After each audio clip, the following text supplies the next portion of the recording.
Hello, once again, my name is Josh Sigmund with Legacy Mutual Mortgage. I'm the Vice President and Senior Loan Officer over here. And the purpose of this clip is to go through what to expect during the offer and contract phase of the home buying experience. If you'd like to learn more about me and my team, please visit us at www.joshsigman.com, which is JOSHSIGMAN.com, or you can call the office 210-492-4900. So again, what we're going to talk about is what to expect and what to ask for during the negotiation period. So at this point in theory, you've already gotten at minimum a pre-qualification letter and hopefully a pre-approval letter. The pre-approval letter is treated as the same as cash offer when you're competing with somebody else. So in theory, if a good listing agent gets that offer with an approval letter and you're competing with somebody else that has only been pre-qualified or not at all, in theory, you've got a better offer on the table, which would be presented that way to the sellers. So once you leave my office with an approval letter, you're going to go ahead and get with your agent. And the agent's going to go ahead and break down areas of San Antonio or New Braunfels or Seguin, whichever area that you're looking in and that you would like to buy a home in. And you're typically going to be put on an email list that's going to be blasting out any new listings or price changes for specific attributes of the property you're looking for and the price range and location that you're looking for as well. And once you find a couple houses that you really would like to take a look at, of course you want to get with your agent and set a time to show it and view it as quickly as possible. And the key there is as quickly as possible, because right now as we get further along and interest rates start to rise more and more and more, we're starting to see a little bit more desire for people to get out there and buy those homes in advance of those rising interest rate environments. So what you would expect then is go ahead and look at 3, 5, 10, hopefully not 100 homes. And once you've found a house that, in my opinion, fits 90% or more of the needs that you're really looking for, I definitely recommend just go ahead and make an offer. Okay? The reason is that once you make the offer, you're not bound to that property. There's some contingencies within the contract that allow you to opt out of the property if you so desire. But at least at that point you could have locked up the property and gotten a real feeling of what the sales price is going to be, what the sellers will or will not pay for, and now we can really tell you what the payment and cash to close will be on an actual property. Okay? When you find a house, you need to be prepared to write 3 checks. The first check is called earnest money, the second check is called option money, and the third is going to be for your inspection. So by definition, a contract is not a contract without consideration, and consideration is money. So let's say that you found a house for $250,000. You would expect to write at minimum $1,000 up to 1% of the sales price of the property in what's called earnest money. So you say, I'm going to buy your house for $250,000 in good faith. I'm going to give you $1,200 to say that I would like you to take that off the market for the time being.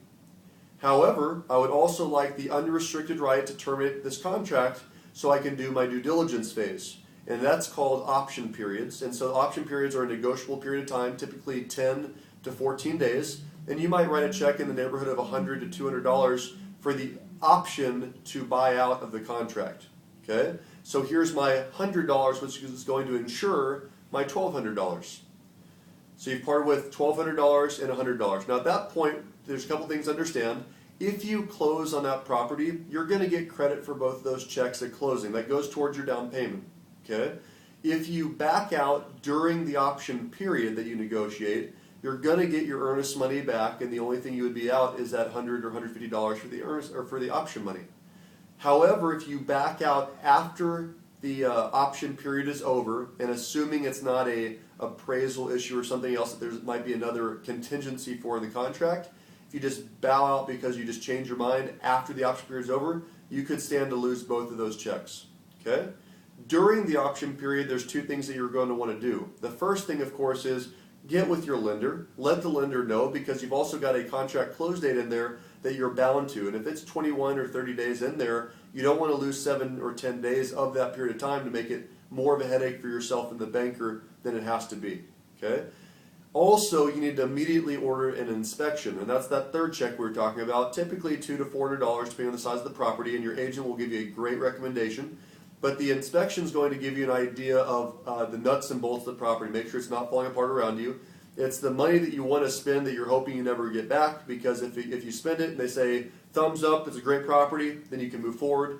but it'll be the best money you ever spent if you have to bow out as well. If you find out that the house is pulling apart at the seams, to get out over $300 is going to be well worth that experience. Okay, so those are the 3 checks to expect up front. When we get back together during the option period to start the loan process, remember, in a rising interest rate environment, you lock properties, not people, into interest rates. So what I mean by that is when rates are rising, the second that you get a house under property, make sure you call your lender, because that's the first point that we can actually protect you against those rates rising. Also, we'll get you an updated needs list. If we have to update your paychecks or bank statements or W-2s or tax returns, we'll let you know at that time what you need to bring in. And then by the end of that first meeting, you should be 99% of the way done with what you're going to need to do with the mortgage company. You're going to order the appraisals, surveys, title, and insurance, anything that's property related, and your realtor and your lender will help you with all those little tidbits. And the last part of from the contract side is to understand that the house is not going to be finally yours until funding occurs. Okay? What funding means is that once you go in and sign your final paperwork and you part with your funds, you need to expect to leave and not get your keys. Not to say that you're not going to, but typically lenders have a 2 o'clock cutoff time for the federal funds to wire money. If the seller chooses to sign after that period of time, a lot of times it might not fund to the next day. So it's very prudent to make sure that you set your close date where you're planning on moving in the next day, so you can make sure that the funding has occurred. You don't want to be in the situation where there's a moving van lined up and you don't have your keys to your property. Okay? I hope that was very helpful. Again, if you'd like to hear more about the process or anything we've talked about, visit us at www.joshsigmund.com. Thank you.